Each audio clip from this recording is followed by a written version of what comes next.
Binadamu tumegawanyika katika makundi mawili. Wapo binadamu wenye roho nzuri na wapo binadamu wenye roho mbaya. Uhalisia wa moyo wa mwanadamu unaweza kutazamwa kupitia tabia na matendo mbalimbali ambayo mwanadamu anayaonesha kwa watu wengine. Ndani ya video hii nitakwenda kukuambia tabia 10 za mwanadamu mwenye roho mbaya. Endapo mtu akikuonesha tabia hizi, ni vema ukajiweka mbali na maisha yake. Kama nawe ni moja kati ya watu wanaotamani kujifunza kuhusiana na jambo hili, basi video hii imetengenezwa mahususi kwa ajili yako. Ili uendelee kujifunza mambo mbalimbali kupitia video zetu, jiunge nasi kwa kusubscribe katika chaneli hii ya Fafanuo Media. Hapo utakuwa wa kwanza kupata video zetu pindi tunapoziweka kwenye chaneli hii. Hautajutia MB zako, kwani mara zote tunajitahidi kuwa bora zaidi ya jana. Asante, enjoy. Zifuatazo ni tabia 10 za mwanadamu mwenye roho mbaya kuliko wanadamu wengine. Namba 1, mwanadamu mwenye roho mbaya hufurahia maumivu ya binadamu wengine. Katika ulimwengu ambao tunaishi mimi na wewe, katika hali ya ubinadamu, hakuna mwanadamu ambaye anatakiwa kufurahia maumivu ya mwanadamu mwingine, kwani huruma ni miongoni mwa vitu ambavyo huzaliwa pale macho ya mwanadamu yanapoona mwanadamu mwingine akipitia wakati wa maumivu, wakati usiokuwa wa kawaida. Lakini kwa binadamu waliozaliwa wakiwa na roho mbaya kuliko binadamu wengine, hawa ni watu ambao huwa hawaguswi na chochote wanapoona mwanadamu mwingine akipitia wakati wa maumivu. Badala yake hujikuta wakitamani mwanadamu huyo aendelee kupitia maumivu zaidi. Ukiona ishara hii kwa mtu fulani, ujue huyo ni mwanadamu mwenye roho mbaya. Ni vema ukajiweka naye mbali, kwa sababu hata wewe utakapopitia wakati wa maumivu itakuwa ni furaha kwake. Namba 2, hueneza maneno ya chuki na fitina dhidi ya watu wengine. Kwa kawaida, mwanadamu ambaye amezaliwa akiwa na moyo mzuri ni mwanadamu ambaye anapenda amani, upendo na furaha katika maisha yake.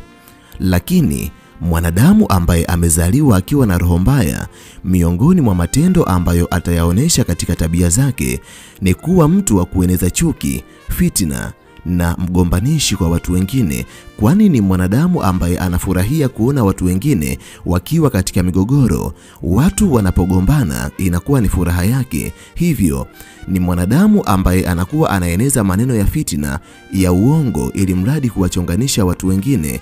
Endapo utaona mtu fulani ametawaliwa na matendo haya katika tabia zake, huyo ni mwanadamu ambaye unatakiwa kumweka mbali na maisha yako, kwa sababu ni kiashiria mojawapo cha kuwa huyo ni mtu mwenye roho mbaya kuliko binadamu wengine. Namba 3, huona wivu katika mafanikio ya binadamu wengine. Mwanadamu mwenye moyo wa huruma au mwanadamu mwenye moyo mzuri kwa kawaida hufurahia mafanikio ya binadamu wengine. Ndugu, jamaa na rafiki zake wanapofanikiwa, pia yeye huonesha furaha ya wazi ambayo imeanzia moyoni. Lakini wanadamu wengi ambao wamezaliwa wakiwa na roho mbaya ni watu ambao huwa hawapendi kuona binadamu wengine wakifanikiwa. Hata rafiki zao wa karibu wanapofanikiwa, hawa ni binadamu ambao huwa wanahisi maumivu makali katika mioyo yao, na ndio maana wakati mwingine ni watu ambao wapo tayari kufanya juu chini ili kuwarudisha nyuma watu wao wa karibu, kwa sababu furaha yao ni kushuhudia maanguko ya watu wao wa karibu. Hivyo ukibaini unaambatana na ndugu, rafiki au jamaa ambaye ana wivu dhidi ya mafanikio ya binadamu wengine, huyo si mtu ambaye unatakiwa kuambatana naye katika safari yako ya maisha, kwani hata wewe utakapoanza kupiga hatua katika maisha yako, atajenga chuki dhidi yako, atafanya juu chini ili aweze kukurudisha nyuma, kwa sababu ana wivu. Wivu unamsababishia maumivu makali, na furaha yake ni kuona watu wengine wamerudi nyuma kwenye safari zao za maisha.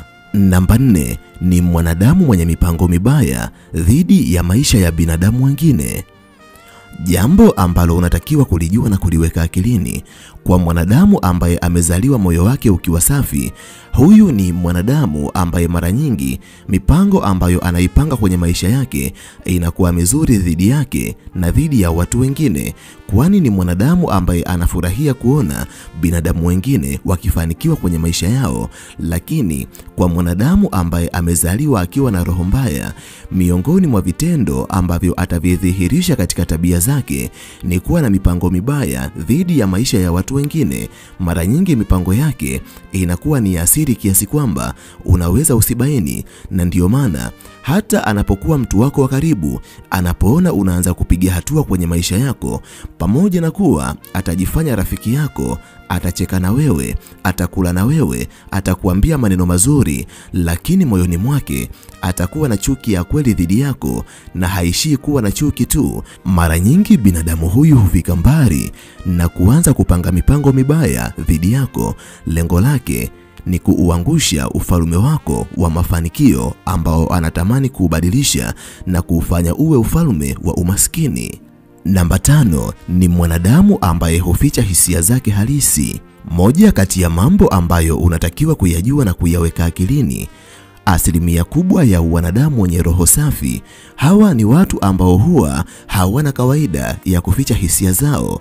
Na mara nyingi ni watu ambao utakapofanya jambo ambalo limewakwaza, wataonesha hisia zao za kweli za kukasirishwa juu ya jambo ambalo umewafanyia, lakini wanapofurahi huonesha furaha ya kweli. Na mara nyingi kila hisia ambayo utaiona katika uso wao inakuwa ni hisia ambayo imeanzia moyoni. Lakini wanadamu wengi wenye roho mbaya ni watu ambao wanapenda kuficha hisia zao za kweli. Uso unavyoonekana mbele ya watu wengine si uhalisia wa mioyo yao.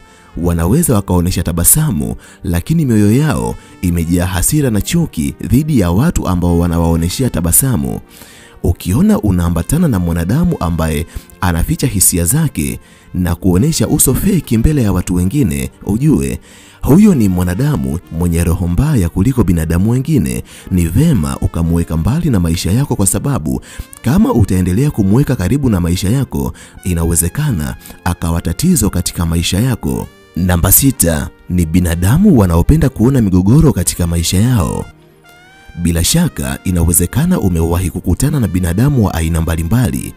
Kama miongoni mwa binadamu ambao umewahi kukutana nao, wapo binadamu ambao furaha yao huwa ni kuona binadamu wengine wakiwa katika migogoro, basi ujue umewahi kukutana na binadamu mwenye roho mbaya kuliko binadamu wengine. Mwanadamu mwenye moyo safi anapenda amani katika maisha yake. Anapenda kuona watu wengine wakifurahia maisha, na hiyo inakuwa furaha yake pia. Lakini asilimia kubwa ya binadamu wenye roho mbaya kuliko binadamu wengine ni binadamu ambao huwa hawajisikii vizuri wakiwa katika mazingira ambayo yametawaliwa na amani. Mara nyingi ni watu ambao kila wanapokuwa wanatamani kuona binadamu wengine wakigombana. Migogoro katika maisha ya watu wengine huwa ni jambo ambalo linawapa hisia za furaha kuliko wanapokuwa katika mazingira ambayo binadamu wanaishi kwa amani. Namba 7, haoneshi huruma katika maumivu ya binadamu wengine. Kwa kawaida, mwanadamu mwenye moyo safi ni mtu ambaye anapoona binadamu wengine wanapitia mazingira ambayo yanawasababishia maumivu maishani mwao, naye pia huingiwa na huruma moyoni mwake, kwani binadamu wengi wenye huruma wanapenda kuvaa viatu vya maumivu ya binadamu wengine, na ndiyo maana wanakuwa wepesi kuwasaidia binadamu wengine. Lakini binadamu waliozaliwa wakiwa na roho mbaya kuliko binadamu wengine, hawa ni binadamu ambao hawana hisia za huruma. Hata katika wakati ambao binadamu wengine walipaswa kuonewa huruma, ni watu ambao wanaweza kufurahia maumivu ya binadamu wengine. Endapo nawe ni miongoni mwa binadamu wasiokuwa na huruma kwa binadamu wengine, basi nawe ni miongoni mwa wanadamu ambao wamezaliwa wakiwa na roho mbaya kuliko binadamu wengine. Lakini kama nawe ni miongoni mwa wanadamu ambao huwa wanahisi huruma wanapoona binadamu wengine wanapitia mateso, basi ujue nawe ni miongoni mwa binadamu ambao wamezaliwa wakiwa na roho nzuri. Wewe ni mwanadamu mwenye moyo safi kuliko wanadamu wengine. Namba 8, hupenda kujifanya yeye ni bora kuliko binadamu wengine. Asilimia kubwa ya binadamu waliozaliwa wakiwa na roho mbaya kuliko binadamu wengine hawana kawaida ya kuwapatia watu wengine credit ama kuappreciate katika vitendo vizuri ambavyo wamevifanya katika maisha yao. Mara nyingi ni binadamu wanaopenda kutafuta makosa katika mambo mazuri ambayo watu wengine wameyafanya. Hawa ni watu ambao mara nyingi hujifanya wao ni bora kuliko binadamu wengine. Chochote ambacho wanakifanya katika maisha yao wanapenda watu wengine wawaone wao ni watu ambao wamefanya kwa ubora wa hali ya juu kuliko watu wengine wanavyoweza kufanya. Tofauti hii ni kubwa sana na watu waliozaliwa wakiwa na roho nzuri, kwani asilimia kubwa ya binadamu waliozaliwa wakiwa na roho nzuri ni watu ambao wanaweza kuwapongeza watu wengine pindi watu wengine wanapokuwa wamefanya vizuri.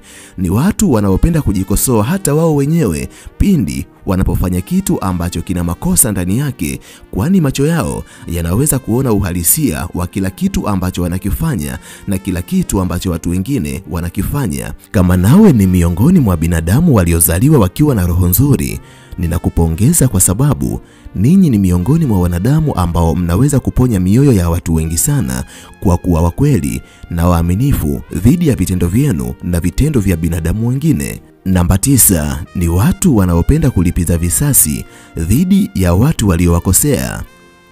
Asilimia kubwa ya binadamu wenye roho nzuri hawana utamaduni wa kulipiza visasi, hasa wanapoombwa msamaha na wale waliowakosea. Lakini jambo ambalo unatakiwa kulijua na kuliweka akilini, asilimia kubwa ya binadamu waliozaliwa wakiwa na roho mbaya kuliko binadamu wengine, hawa ni watu ambao wanapenda kuishi na visasi katika mioyo yao dhidi ya watu waliowakosea. Mara nyingi mioyo yao huwa inapata utulivu pale wanapolipiza visasi kwa watu waliowakosea, kwani hawawezi kuacha mambo yapite, ni wagumu wa kusamehe hata wanapoombwa misamaha.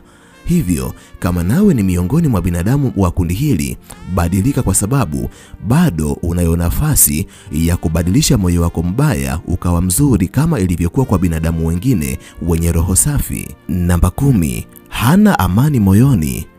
Miongoni mwa vitu ambavyo unatakiwa kuvijua kuanzia leo ni kuwa binadamu wenye roho nzuri wana amani na furaha ya kweli katika mioyo yao, kwani ni watu ambao hawabebi vitu, hawabebi vinyongo, hawabebi maumivu, hawabebi hasira katika mioyo yao. Ni watu ambao linapotokea jambo fulani hata likiwakwaza, huwa ni binadamu ambao wanaweza kuacha mambo yapite na kuondoka kwenye maisha yao. Lakini binadamu wengi wenye roho mbaya hawana furaha, hawana amani ya kweli katika mioyo yao, kwa sababu ni binadamu ambao katika mioyo yao wanaishi na wivu, wanaishi wakiwa na chuki, wanaishi na hasira kila wakati. Hivyo vitu vyote hivyo huwafanya wawe binadamu wasiokuwa na furaha na amani kila wakati. Mioyo yao inakuwa imetawaliwa na maumivu makali. Hivyo kama nawe ni binadamu ambao wanapitia hali hizi katika maisha yao, jaribu kubadilika, kwa sababu roho mbaya mara nyingi mwisho wake huwa unakuwa mbaya. Mimi kwa leo ninaomba niishie hapa. Ninahitimisha nikiamini kuna jambo kubwa ambalo umejifunza kupitia video hii. Nikutakie wakati mwema na nimalize kwa kusema nawapenda sana sana zaidi ya sana. Asante, bye. Tukutane katika video ijayo.